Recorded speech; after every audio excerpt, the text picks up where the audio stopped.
सुभ्रांशु मोहन पाड़ी राज्य सभापति किसान मोर्चा। आज गोटे संजोग गोटे पवित्र दिन ए दिन आज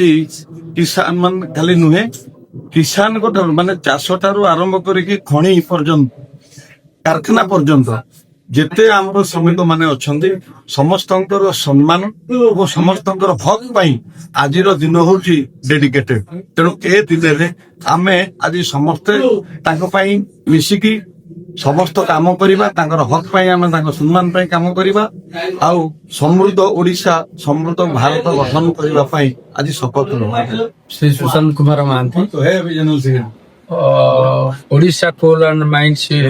वर्कर फेडरेशन अध्यक्ष। आज आमर जो श्रमिक विश्व श्रमिक दिवस आज जो पालन होगा जाऊँगी एटा एबेकार न ऐतिहासिक दिन श्रमिक मान एक ऐतिहासिक दिन 1986 मसीह अमेरिका ठारे ये श्रमिक आंदोलन होता से आंदोलन परिस्थिति 8 घंटा धार्य करने जो आंदोलन करा ताकू से प्रचलित है 1999 मसीह प्यारिस ठारे मे 1 दिवस को से श्रमिक दिवस भाव में घोषणा करा अनुष्ठित करागला। आम भारत वर्ष रे आमर 1923 मसीह माड्रास ठारे श्रमिक दिवस को मे 1 तारिख को श्रमिक दिवस भाव अनुष्ठित करा से दिन ठारू आम श्रमिक मानकर हित पाई श्रमिक मानकर स्वास्थ्य सम्मान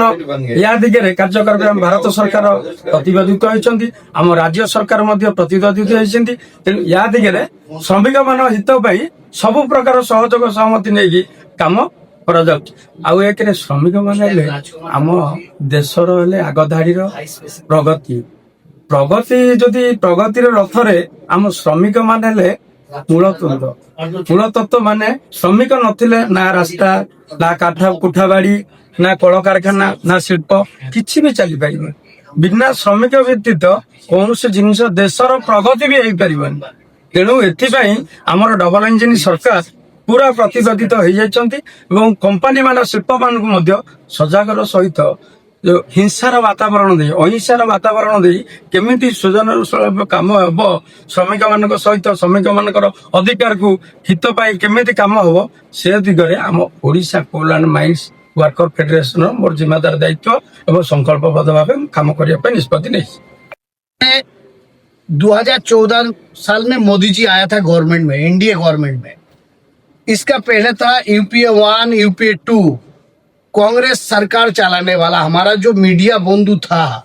जो आज क्वेश्चन कर रहे राहुल जी का साथ दिल्ली में, उस टाइम राहुल जी कोई मीडिया को सामने आने नहीं देते थे। कारण एक ही है क्योंकि पूरा वर्ल्ड जो चलते हैं, देखिए मस्जिद बनाने वाला भी श्रमिक है, मंदिर बनाने वाला भी श्रमिक है, जो पायलट चलाते वो भी श्रमिक है, जो ट्रक चलाते हैं, जो रिक्शा चलाते वो भी श्रमिक है, आज जो आईएएस आईपीएस जो है कलम चलाते हैं वो भी श्रमिक है। मतलब स्किल अनस्किल ये दोनों के लिए जो चिंतन किए हैं 2014 साल में देश का प्रधानमंत्री होने के बाद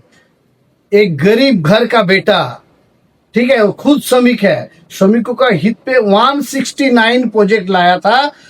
2024 साल में लोकसभा में पास किया था ई श्रम कार्ड।